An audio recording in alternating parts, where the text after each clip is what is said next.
कर मेरी मूर्ति की पूजा करो। इससे बड़ा कोई आरोप डॉक्टर अंबेडकर पर नहीं होगा जहां तक मैं जानकारी रखता हूं। आज आपको यह अहद करना होगा कि अब हमको किसी की मूर्ति की जरूरत नहीं है। हर इंसान खुद एक सजीव मूर्ति है जिसके अंदर हम अपने मालिक का दर्शन कर सकते हैं। हर इंसान से बढ़कर भी कोई मूर्ति हो सकती है। यूपी में जब बीजेपी की सरकार थी, जो बेशराम जी के एनालिसिस के मुताबिक ब्राह्मणों की नंबर 2 की पार्टी है, नंबर 1 की नहीं। हाँ, ये नोट कीजिएगा कि नंबर 2 की पार्टी है, नंबर 1 की नहीं। नंबर 1 तो कोई और है जो दूध का धुला अपने को दिखाता है, जो बहुत ही सेकुलर बताता है, जिस पर हम कभी कभी उर्दू का ये शेर पढ़ते हैं। मालूम नहीं कहाँ तक आप उर्दू का वो शेर समझ पाएंगे। इतनी न बढ़ा पाक ये दामा की हिकायत, दामन को जरा देख जरा बंद कुबा देख। जरा आप देखो तो अपने चेहरे को आईने में, कितने धब्बे लगे हुए हैं तुम्हारे चेहरे पर, और फिर तुम अपने को कहते हो सेकुलर। एक मरतबा राजीव गांधी जी से एक डेलीगेशन के साथ मेरी मुलाकात हुई। पूरे मुल्क के मुस्लिम उलमा और इंटेलेक्चुअल्स का एक डेलीगेशन था, और इलेक्शन से पहले मुख्तलिफ पार्टियों के लीडरों से हम लोगों की मीटिंग्स हो रही थी। राजीव जी से मुलाकात हुई। मेरी उम्र उस वक्त मुश्किल से रही होगी 35 ईयर्स 36 ईयर्स। तो हमारे साथ बहुत सीनियर लोग थे, बहुत यूनिवर्सिटीज़ के वाइस चांसलर्स, बड़ी बड़ी सेमिनरीज के प्रोफेसर, बहुत बड़े बड़े लोग।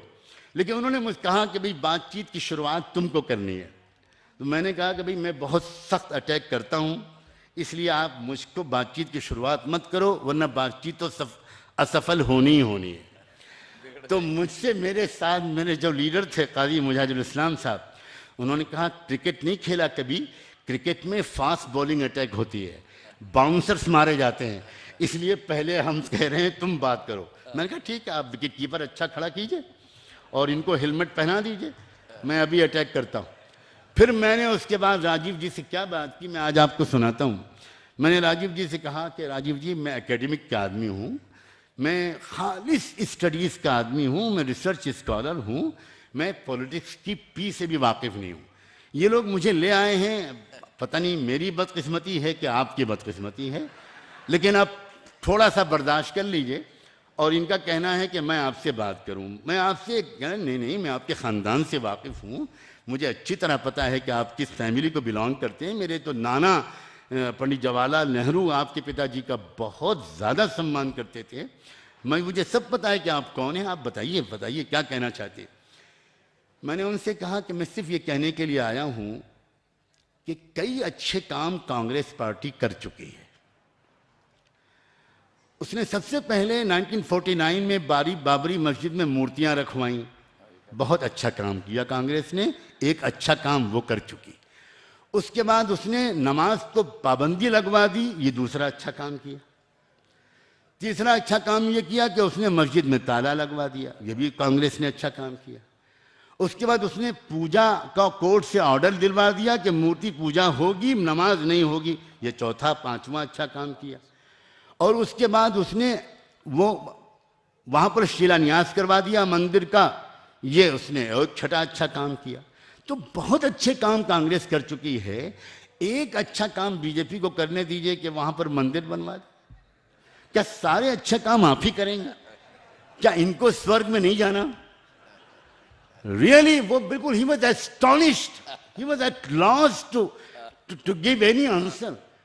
2-4 मिनट के लिए वो बिल्कुल हक्का बक्का हो गए। कहने लगे मौलाना नुमानी साहब आप क्या बात कर रहे हैं, कांग्रेस एक कमिटेड सेकुलर पार्टी है और उसका अपना उसकी हिस्ट्री है, ठीक है उससे कुछ गलतियां हुई हैं, लेकिन अब ये कहना कि मैंने कहा कि राजीव जी मैं राजनीति नहीं जानता, मैं पहले ही कह चुका हूं, मेरे सवाल का सिर्फ इतना जवाब है कि सब अच्छा काम आप ही करेंगे, एक अच्छा काम उन्हें करने दें, बस।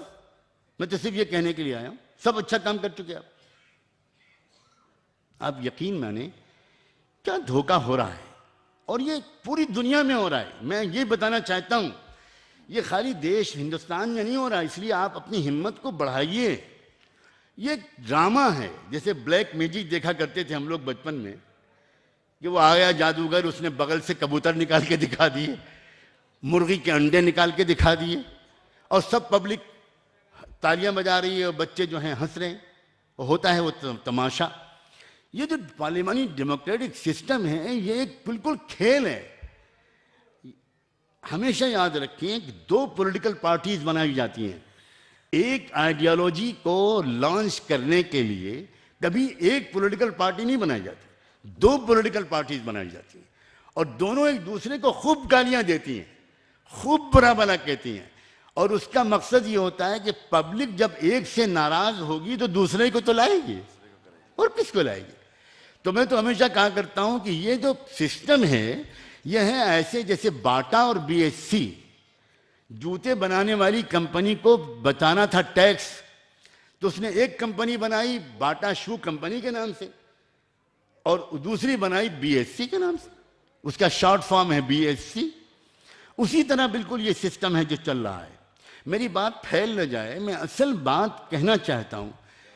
याद रखें अच्छी तरह कि ये जो सिस्टम है, अब ये दूसरी बात मैं कहना चाहूँ, ये जात पात का जो सिस्टम है कि ये शूद्र हैं और ये नीचे हैं और वो ऊंचे हैं, यकीन माने कि दुख के साथ मैं कहता हूं, भारत के मुसलमान पूरी दुनिया के मुसलमानों से इस मामले में अलग है। पूरी दुनिया के मुसलमान, कान खोलकर सुने ये बात, पूरी दुनिया के मुसलमानों में इसका कोई तसव्वुर ही नहीं है कि कोई मुसलमान ऊंचा और नीचा होता है, कोई इंसान ऊंचा और नीचा होता है। ये जो छूत की बीमारी हम हिंदुस्तानी मुसलमानों को लगी है, वो यहाँ के समाज से लगी है।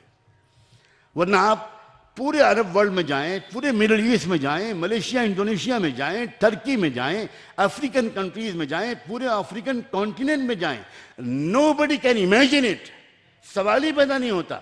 लेकिन मैं सबसे पहले दुख के साथ ये बात कहता हूं